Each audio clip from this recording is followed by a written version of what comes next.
Because you're intelligent and I value your perspective, allow me to ask you a question. How did one of the most extreme burnout machines ever be created by a dated or grandfatherly automaker? Today we are going to talk about a vehicle that gave the elderly Germans in the 21st century a slight panic attack. A vehicle driven by those who either adore performance or genuinely enjoy making money. Dan Marino should definitely buy this car. This is Forensic on the Cadillac CTS V.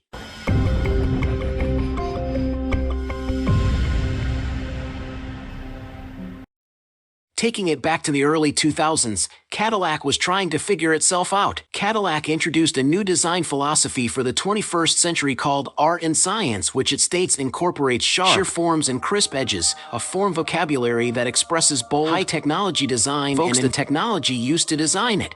This new design language spread from the original CTS. CTS was Cadillac's replacement for the Catera. It's the Caddy that zigs. A German-built sedan that looked like a neon and was shipped over to the US and rebadged as a Caddy. The new CTS, which was priced as a compact but was constructed as a midsize, was designed to compete with similarly spec'd BMW and Benz models for sales. It was also the first sedan from Cadillac in a very long time to be offered with a manual transmission. The last one was the 1988 Cimarron, a new division of performance. The Cadillac V Series was initially developed as a piece of art and science philosophy. It signed true branding in 2000 and took inspiration from its younger brother Chevrolet to construct a loud, annoying, extremely fast, entertaining performance sedan.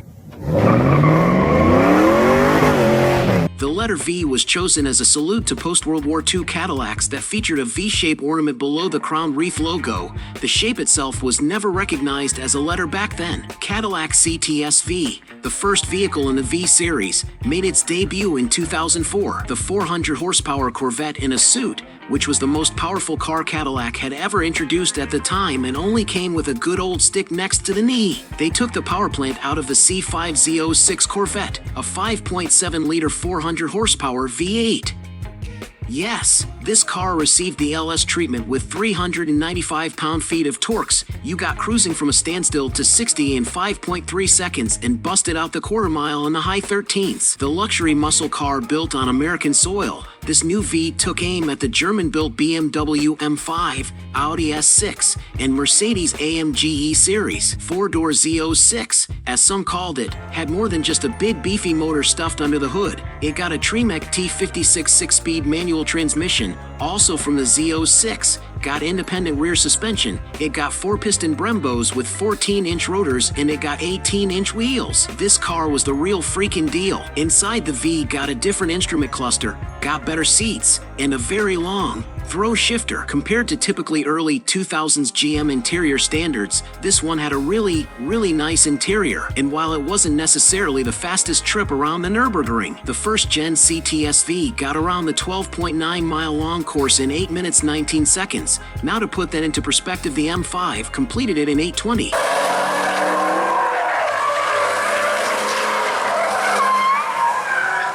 Considering GM's flagship sports car of the time, the C5Z06 did it only 20 seconds faster. The big, bulky four-door V showed that it had some wings. CTS V was also the car that marked Cadillac's return to racing. The V wasn't the luxury brand's first race car. Going all the way back to 1949, the guy named Paul Russo won the Milwaukee 100 stock car race in a Cadillac Series 62. Now fast forward to 2004, the CTS V raced in the SCCA World Challenge GT Championship, and the 4 seasons that it raced it won the Manufacturer Championship, a Driver Championship, 10 overall wins, 7 pole positions, and 36 podium finishes. Car tip, but hey, if you are going to buy a first-generation Cadillac CTS V, go for the 2006 or 2007 year, as you end up with the LS2. Do a little bit better, and it's a 6-liter versus the 5.7 now. It does have the same power numbers, but it has a better torque band. You're going to want to pick that up if you are looking to save a little bit. Plus, nobody knows that. Like subscribing to this channel. Please subscribe so I can do YouTube full-time. Back to the show. Well, the first-gen CTS V had a ton of upside, but it also had a few downsides. The first being exploding differentials. Second, while the sports suspension used on the car created great handling, it was really harsh on everyday roads. It created a very un-Cadillac feel, but when you're trying to go after a younger crowd, lush floating on cloud suspension isn't priority number one, so screw that. Now finally, and probably most importantly, the car was slightly worse than its competition. It wasn't as fast, it wasn't as nice, and while it was still $20,000 cheaper. So, playing second fiddle to the Germans is not a thing that GM Performance Division wanted to do. Always remember, if you ain't first, you're last. So they went back to the drawing board to step it up a notch with a few goals in mind. The second-gen CTS V came to the scene in 2009, feeding those four-door performance luxury fans. This time around it got a supercharged 6.2-liter V8, the LT5. Building on the success from the previous gen, Cadillac used a detuned version of the Corvette ZR1's power plant with a 1.9-liter Forlobe Eaton supercharger. The car busted out 556 horsepower. That's 40% more than the previous gen. The new V took 3.9 seconds to get up to 60 with a quarter-mile time of 12.6. And while most other performance sedans were limiting their top speeds to 155 miles per hour, the CTS V didn't engage in any of that nonsense. 191 miles per hour. The new V also got magnetic ride suspension. With a push of a button you can turn. Car tip, but hey, if you are going to buy a second-generation Cadillac CTS V, watch for supercharger issues that have defective blowers that have a bad internal bearing.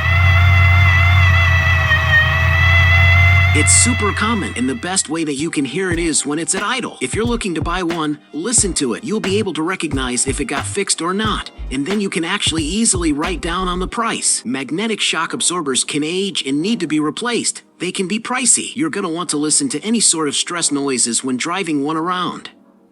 Back to the show. The new CTS V took 7 minutes and 59 seconds to go around the Nürburgring. Not only was it 20 seconds faster than the previous one, at the time they set the fastest lap at the Nürburgring for any production sedan ever. Differential nightmares that plagued the early first-gen cars were now a thing of the past. The new V got asymmetrical drive shafts connected to a beefed-up differential and rear subframe. This new tougher rear end and subframe got rid of shuddering and axle hop when taking off from a standstill, and this was also the first time you can get a V with an optional 6-speed automatic with paddle shifters. At $60K, it was still $20,000 less than an M5 and $30,000 less than E63 AMG. Now the second generation was the first time that we got to see the CTS V in coupe form and sport wagon. The Corvette S Coupe and sport wagon on steroids widened Cadillac's appeal to young buyers. The CTS V wagon was only available from 2011 to 2014, and manual versions of these vehicles are now highly sought after,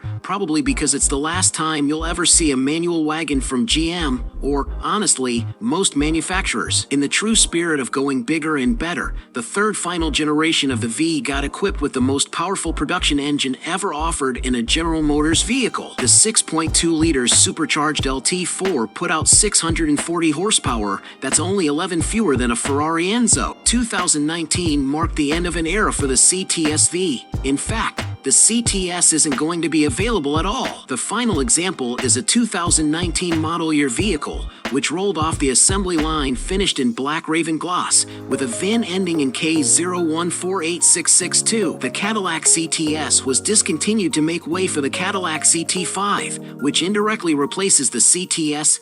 CTS V was discontinued and replaced by the CT5V Blackwing. The CT5V Blackwing was announced in early 2021 for the 2022 model year as a higher performance version of the CT5V. CT5V Blackwing features a supercharged 6.2-liter V8 engine. It's not the same engine as the Corvette, that's naturally aspirated, but it's similar. Here, the 1.7-liter supercharger, the size of a Honda engine by itself, fills in any gap of torque the not applicable version might have. It produces 668 horsepower and 659 pound-feet of torque, which comes standard mated with a 6-speed manual transmission and is also available with an optional 10-speed automatic. Cadillac claims that the incoming CT5V Blackwing will have a 0 to 60 miles per hour time of 3.4 seconds with a top speed of 209 miles per hour, 336 kilometers per hour. The 2022 Cadillac CT5V Blackwing has a starting price of $83,995 MSRP * and will be the last gasoline-powered model that Cadillac will produce along with the smaller CT4V Blackwing. Wow! It's hard to believe that it's already been 7 weeks since I started working on this video. Time flies when you're having fun, and I had a lot of fun making this one. I hope you enjoyed it as much as I did, and that you learned something new. If you liked the video, please give it a thumbs up and consider subscribing to our channel for more great content. I put a lot of time and effort into making these videos. Your support means a lot to me. Thanks again for watching, and see you at the next one.